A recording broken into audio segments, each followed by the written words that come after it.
మంతా తుఫాన్ తీరానికి దూసుకొస్తోంది. సరిగ్గా 20 నిమిషాల్లో అంటే 7 గంటలకు మంతా తుఫాన్ తీరాన్ని తాకబోతోంది. ఆంధ్రప్రదేశ్లో కోనసీమ తీరాన్ని మంతా తుఫాన్ తాకబోతోంది. సమయం ఇప్పుడు 6 గంటల 40 నిమిషాలు అవుతోంది. సరిగ్గా 20 నిమిషాల్లో ఈ తుఫాన్ తీరాన్ని తాకబోతోంది. ఈ తుఫాను బలపడుతూ తీరానికి వస్తోంది. ఇది తీవ్ర తుఫానుగా రూపాంతరం చెందుతుందని చెబుతూ ఉన్నారు. ఈ సమయంలో భారీగా ఈదురు గాలులు వీయడంతో పాటు భారీ నుంచి అతి భారీ వర్షాలు కురిసే అవకాశం ఉంది. ఇప్పటికీ ఆంధ్రప్రదేశ్లో తీర ప్రాంతం అల్లకల్లోలంగా ఉంది. చూడండి ఒకసారి, తుఫాను తీరానికి చేరువయ్యే సమయంలో వీచిన గాలులు మీరు బిగ్ టీవీ స్క్రీన్ పైన చూడొచ్చు. విరిగిపోవటానికి అవకాశం ఉన్న కొన్ని చెట్లను ముందుగానే తొలగిస్తున్న దృశ్యాలు కూడా మీరు రెండో బాక్స్లో చూడొచ్చు. ఇప్పటికే రోడ్ల కట్టంగా చాలా చోట్ల చెట్లు, కరెంటు స్తంభాలు నేరుకూలాయి. ముందు జాగ్రత్త చర్యలుగా విద్యుత్ సరఫరాను నిలుపుదల చేశారు.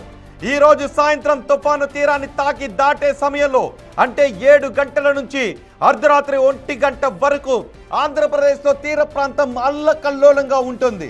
ప్రజలెవరూ బయటకు రావద్దని చెప్తున్నారు. ఇంతకు ముందు వెదర్ మ్యాన్ మాట్లాడిన వివరాలు కూడా మనం చూసాం. అదృష్టవశాత్తు ఈ తుఫాను అర్ధరాత్రి తీరం దాటుతోంది. ఆ సమయంలో ప్రజలందరూ ఇళ్లలోనే ఉంటారు అని. ఒకవేళ మీరు బలహీనంగా ఉంటే మీరు పక్కింటికి వెళ్ళండి, బలంగా ఉన్న ఇంటికి వెళ్ళండి. ఈ రాత్రి 7 గంటల నుంచి సరిగ్గా అర్ధరాత్రి 1 గంట మధ్యలో తుఫాను తీరాన్ని తాకి దాటే ఆ సమయంలో తీర ప్రాంతం అంతా పెను విలయాన్ని సృష్టించే అవకాశం ఉంటుందని చెప్తున్నారు. ఒక్కసారి మనం విశాఖపట్నం వెళ్దాం. విశాఖపట్నం నుంచి సమాచారం అందించడానికి విశాఖ తీర ప్రాంతం నుంచి మా ప్రతినిధి రాజు మనకు అందుబాటులో ఉన్నారు. రాజు, మరికొద్దిసేపట్లో ఈ మంతా తుఫాన్ తీరాన్ని తాకబోతూ ఉంది. ఇప్పటికే విశాఖపట్నంలో తీర ప్రాంతంలో ఈ మంతా తుఫాన్ కారణంగా ఎటువంటి పరిస్థితులు కనబడుతూ ఉన్నాయి? ముఖ్యంగా చూస్తే ఇక్కడ మంతా తుఫాను ప్రభావం ఇంచుమించుగా అటు శ్రీకాకుళం నుంచి నెల్లూరు వరకు ఉన్నటువంటి సముద్ర తీర ప్రాంతాన్ని అల్లకల్లోలం చేసింది.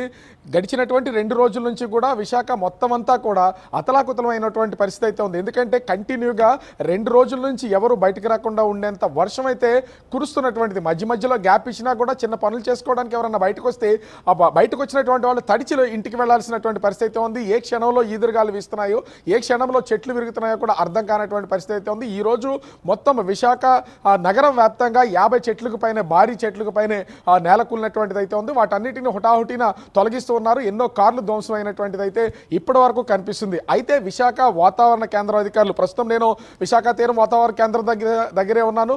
అధికారులు చెప్తున్న దాని ప్రకారం మరొక అరగంట సేపట్లో తీరానికి అత్యంత సమీపంలో ఈ తుఫాన్ అయితే వచ్చి చేరుతుంది. ఇప్పటికీ అటు మచిలీపట్నానికి 50 కిలోమీటర్ల దూరంలో ఇదైతే ఉన్నటువంటి పరిస్థితి అయితే ఉంది.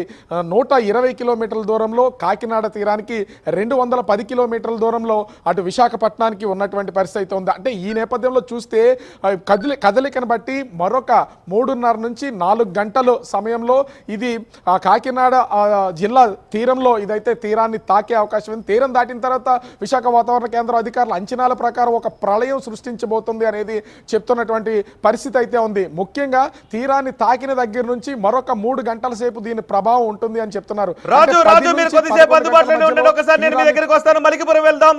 మలికిపురం